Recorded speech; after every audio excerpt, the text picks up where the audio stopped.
Hey everybody, welcome back to the Curmudge. Just so you guys know, EBL is not paying me to do this review. They sent it to me to check out, and I'm reviewing it as I see how it is. And well, I'm not going to spoil it. Watch to the end. Alright, let's see. This was sent to me by EBL to give it a test run and to see how it does. We were wanting something like this for doing trips, camping, things like that, so it is a portable power system, and it is 1,000 watts. You can even charge it with solar, cigarette lighter, or 120. And it's got some weight to it too. Turn it on, see what it does. And it is at 50% charged.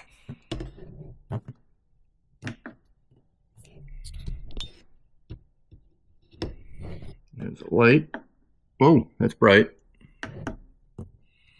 It has USBs and AC. Alright, so we're going to set that over here to charge. And I'm going to look at the directions real quick to make sure I put this into the right spot for charging. Alright, so it says it goes in over here. Alright, so it's charging at 120 watts going in. I'm not sure what its max capacity for charging is. And it is stopped going up at 153 watts going in. So, alright, we'll be back a little later after it's charged. So it's the next morning, and we're making coffee, and we froth milk for the first cup every day. And this is a frother, and we're going to try to see if it works. I believe it draws about 500 watts. So to run this machine, you got to push the power button and then turn on the AC. And you see there, it's at 100% and 0 watts coming out. Here we go. Fan kicked on. It's at 392 watts. 396.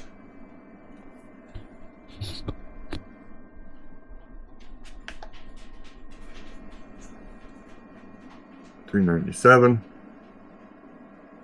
It's fluctuating around 396, 397. That's not horrible to me. And it's averaging 395 once it got warmed up, because it does heat the milk. This is the first power bank that I've had like this.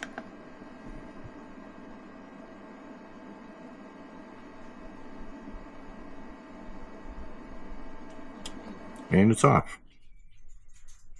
Well, I didn't use any power. It's still at 100%, but it's only a momentary usage, so. Alright, we're going to keep testing this thing.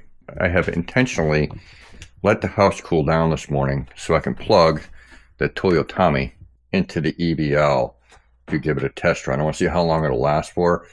I'm not sure exactly how much power the Toyotomi draws. I think it's about 250 at startup and around 40 to 50 afterwards. Let's give it a shot. Power on. There we go. And oh yeah, it's at 67, so it's going to use power. Oh, it's jumped up. It's using about 400 and so watts, and that'll go down as it warms up. This is the initial startup, so it's going to use the igniter to get this hot. And see, it's already going down. So I'm going to let it run. We're going to see how long the EBL will run the Toyotomi 734.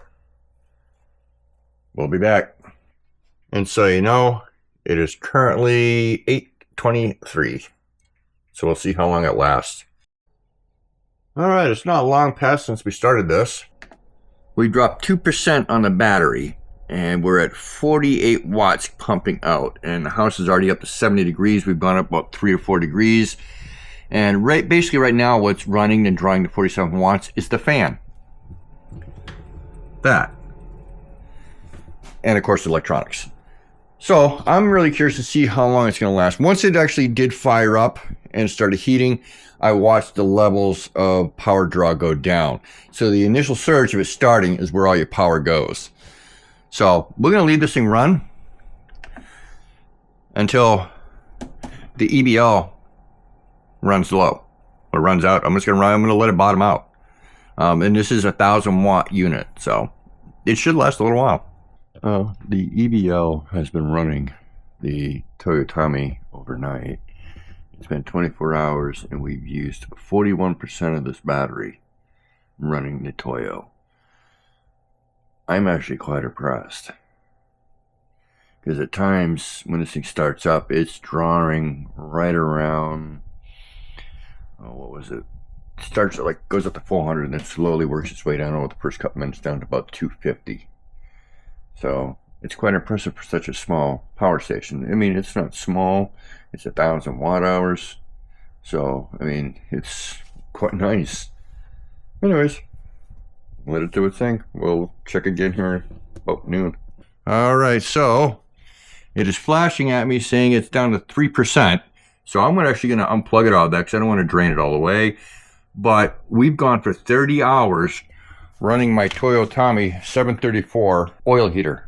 I'm actually really thrilled about that. That's quite a bit.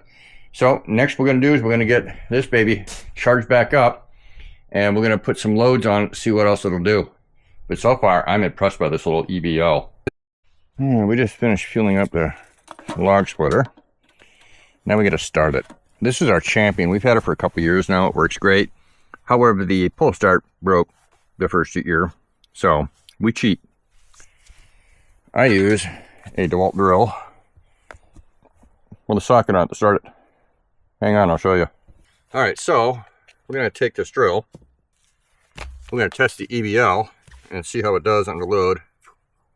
The gnats are horrible today. Start it up. We're at 100% charge. Turn the AC on.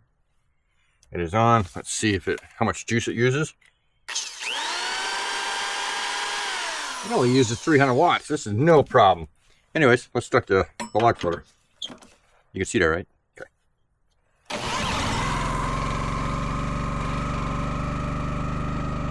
All right, so we're still testing this little EBL out, and we're over here.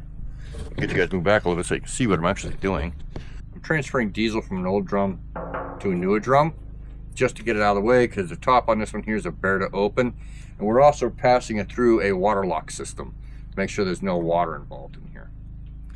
The pump I'm using is a 12-volt diesel pump. It has a computer power supply system inside this wooden box, which turns it into 12 volts to run the pump. We're going to turn on the EBL and we'll see what kind of power this thing draws. All right, here we go. Drawing about 340 watts. All right, so that's it. All right, well, on to the next item to mess with here.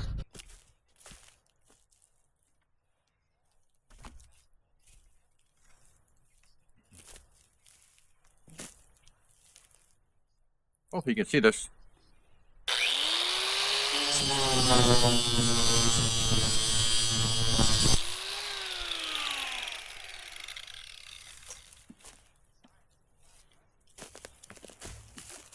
Now, let's get a little close up and personal with the system here. So here's the power button. Kicks it right on. Currently I have it at 37%. There's a switch here for the light, which is quite bright. This is your input side, and this one here has either, you can wire it straight in with your solar here or with a cylinder plug over here. Over here you have 2 ports that are rated at 14 volt at 8 amp. Then you have a 14 volt 8 amp cigarette lighter plug here. Over here you have 3 USBs and 1 USB-C at 60 watt. These are all the 3.0s. And over here, 2 120 volt outlets. So on the top, you see that there, that tells you that you have a wireless charging system here. So I'm gonna put Sarah's phone on there. And it charges right up. My case is a little too thick, so it doesn't like my case.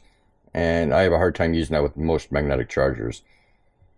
But as you can see, her phone is charging. So that's a great little addition right there too.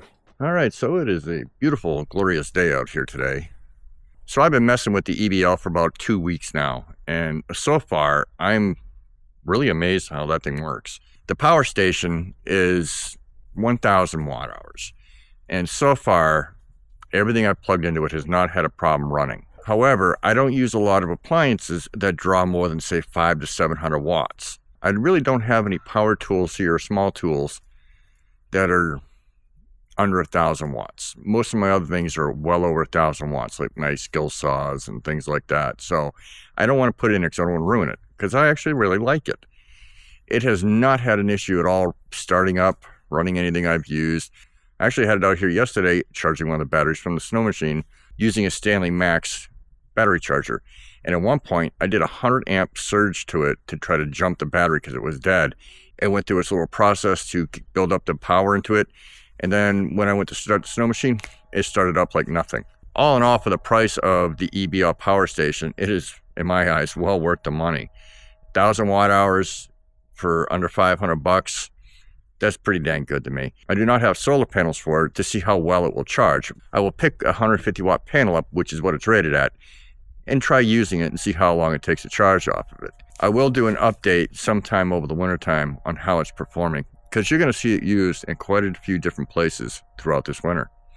Anyways, that's it for this week, guys. So make sure you leave a comment, like, and subscribe if you're not already subscribed. And we'll see you guys soon.